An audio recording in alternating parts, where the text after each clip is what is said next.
ভালো যখন বেসে ফেলেইছি তখন পুরোটা ভুলে যাই কিভাবে ভালোবাসাটা তৈরি হলো। হঠাৎ করে মনে হলো আজ কি রান্না করি, বাড়িতে তো শুধু ঢ্যাঁড়সই পড়ে আছে। তাই ভাবলাম দেখি আজ এইভাবে একটু বানিয়ে কেমন লাগে খেতে। এই চলে গেলাম ঢ্যাঁড়স কটাকে হাতে করে নিয়ে লম্বা লম্বা করে কেটে নিয়েছি, তার সাথে একটু আলুও দিয়ে দিয়েছি আমার কর্তার জন্য। উনি আবার শুধু ঢ্যাঁড়স খান না, তাই লবণ হলুদ দিয়ে ঢ্যাঁড়স আলু ভেজে উঠিয়ে রেখেছি। এবার আবারও সর্ষের তেলের মধ্যে কালো জিরে ফোড়ন দিয়েছি, তারপর কাঁচা লঙ্কা পেঁয়াজ আর টমেটোটাকে একটু ভালো করে ভেজে নিয়ে এখানে আমি 2 রকম সর্ষে রসুন আর কাঁচা লঙ্কা পেস্ট করে রেখেছিলাম সেটা দিয়ে দিয়েছি।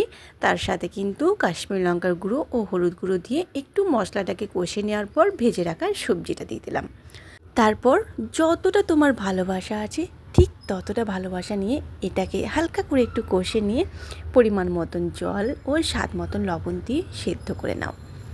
ঢাকা খুলে একটু উল্টে পাল্টে নেওয়ার পর উপর থেকে হালকা করে একটু সর্ষের তেল দিয়ে দেবে কাঁচা, বেশি দিয়ে দিও না, তা না হলে আবার ভালোবাসার চোটে কোলেস্ট্রলটা বেড়ে যাবে। ভালোবাসার মধ্যে একটু গন্ধ ওঠানোর জন্য শুধুমাত্র ধনেপাতা, তাহলেই তোমার ভালোবাসার জিনিস একদম রঙিন হয়ে উঠবে। যতবার খাই ততবারই কিন্তু এর আবারও নতুন করে প্রেমে পড়ি। আমার ভালোবাসার জিনিসটা তোমরাও একবার ট্রাই করো, তারপর জানিও কেমন লাগলো।